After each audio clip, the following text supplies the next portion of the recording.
केंद्र सरकार के कर्मचारियों और पेंशनर्स के लिए 8वां वेतन आयोग अब आधिकारिक रूप से गठित हो चुका है। अब जबकि नया आयोग 1 जनवरी से प्रभावी होने वाला है, ऐसे में कर्मचारियों के सामने सैलरी और पेंशन को लेकर कई सवाल हैं। जैसे कि 8वें वेतन आयोग के लागू होने के बाद आखिर इन चीज़ों को लेकर कौन से महत्वपूर्ण बदलाव होने वाले हैं, सब कुछ समझने की कोशिश करेंगे इस वीडियो में। नमस्कार, मैं ओमकार पांडे और स्वागत है आपका न्यूज़ 18 राजस्थान के डिजिटल प्लेटफॉर्म पे। नवंबर 2025 में वित्त मंत्रालय ने 8वें वेतन आयोग का गठन किया और टर्म्स ऑफ रेफरेंसेस यानी टीओआर भी जारी कर दिए। इस आयोग की चेयरपर्सन जस्टिस रंजना प्रकाश देसाई हैं, पार्ट टाइम मेंबर प्रोफेसर पुलक घोष और मेंबर सेक्रेटरी पंकज जैन हैं। आयोग को अपनी सिफारिशें देने के लिए 18 महीने का समय मिला है, यानी रिपोर्ट मई 2027 तक आ सकती है। 7वें वेतन आयोग की अवधि आज 31 दिसंबर 2025 को खत्म हो रही है और आमतौर पर नया आयोग 1 जनवरी 2026 से प्रभावी माना जाता है। ज़्यादातर विशेषज्ञों और सरकारी बयानों के अनुसार बढ़ी हुई सैलरी और पेंशन इसी तारीख से लागू होते हैं, लेकिन खाते में ये पैसे आने में देरी हो सकती है क्योंकि रिपोर्ट आने और सरकार के मंजूरी देने में समय लगेगा। पिछले आयोगों में भी ऐसा हुआ था कि लागू होने की तारीख 1 जनवरी रखी गई, लेकिन पेमेंट बाद में हुआ और एरियर एक मुश्त मिला। इस बार भी एरियर 1 जनवरी 2026 से गिना जाएगा ताकि कर्मचारियों को कोई नुकसान न हो। साल 2025 में कई महत्वपूर्ण बदलाव हुए। जनवरी से जुलाई तक डीए 2 बार बढ़ा, पहले 53 से 55% और फिर 55 से 58% हो गया।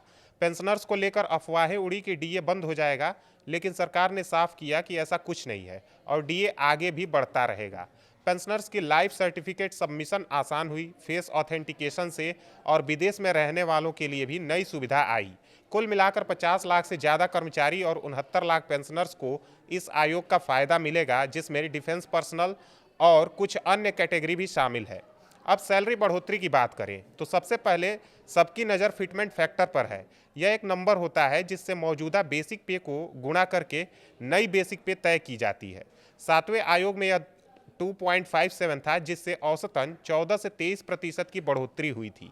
8वें में अनुमान अलग अलग है, कुछ विशेषज्ञ 1.92 से 2.08 कह रहे हैं, तो कुछ 2.4 से 3.0 तक और ज़्यादातर रिपोर्ट्स में 2.0 से 2.5 के आसपास की बात हो रही है, क्योंकि सरकार को बजट और महंगाई दोनों को ध्यान रखना पड़ता है। अगर फिटमेंट फैक्टर 2.15 हुआ तो लेवल 1 के कर्मचारी की बेसिक 18,000 से बढ़कर करीब 38 से 39,000 तक हो सकती है, यानी 20 से 21,000 रुपये की सीधी बढ़ोतरी। लेवल 10 वाले कर्मचारी की 56,000 से 1,20,000 के करीब और कैबिनेट सेक्रेटरी जैसे लेवल 18 की 2.5 लाख से 5,37,000 तक जा सकती है। प्रतिशत में सभी को लगभग एक समान फायदा मिल सकता है, लेकिन रुपयों में सीनियर कर्मचारियों को ज़्यादा रकम हाथ में आती है क्योंकि उनकी बेसिक पहले से ऊंची होती है। उदाहरण के लिए जूनियर को 20,000 अतिरिक्त मिले तो सीनियर को 2 लाख से ज़्यादा की बढ़ोतरी हो सकती है। इसलिए कुल सैलरी में सीनियर ज़्यादा लाभान्वित होते हैं, जबकि जूनियर को प्रतिशत के हिसाब से थोड़ा बेहतर लगता है। इसके साथ ही डीए नई बेसिक पर कैलकुलेट होगा, जो अभी 58% है और आगे बढ़ेगा। जब नया आयोग लागू होगा तो डीए 0 से शुरू हो सकता है, क्योंकि महंगाई को बेसिक में ही एडजस्ट कर लिया जाता है। हाउस रेंट अलावेंस यानी एचआरए शहर के हिसाब से 27, 18 या 9% होगा, जो नई बेसिक पर ज़्यादा बनेगा। ट्रांसपोर्ट अलावेंस, मेडिकल बेनिफिट्स और ग्रेट्युटी जैसे भत्ते भी बढ़ेंगे। पेंशनर्स की पेंशन भी नई बेसिक के हिसाब से रिवाइज होगी, यानी उन्हें भी उतना ही फायदा मिलेगा जितना सर्विंग कर्मचारियों को मिल रहा है। अगर कोई कर्मचारी 2025 में रिटायर होता है तो वो भी उसकी भी पेंशन आयोग से अपडेट होगी और एरियर मिलेगा। आयोग की टीओआर में साफ है कि सिफारिशें करते समय आर्थिक स्थिति, बजट का बोझ राज्य सरकारों पर असर और प्राइवेट सेक्टर से तुलना को ध्यान में रखना होगा। इसलिए बहुत ज़्यादा बढ़ोतरी की उम्मीद कम है, लेकिन महंगाई को कवर करने के लिए पर्याप्त राहत जरूर मिलेगी।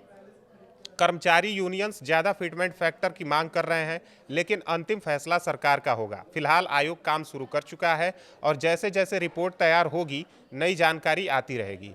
कर्मचारियों को थोड़ा इंतजार करना पड़ेगा, लेकिन एरियर का प्रावधान होने से कोई बड़ा नुकसान नहीं होगा। यह बदलाव इसलिए भी जरूरी है ताकि सरकारी कर्मचारी महंगाई के दौर में भी अच्छे से जीवन यापन कर सके और बेहतर काम कर सके। आगे क्या होता है यह 2026-27 में साफ हो जाएगा। धन्यवाद।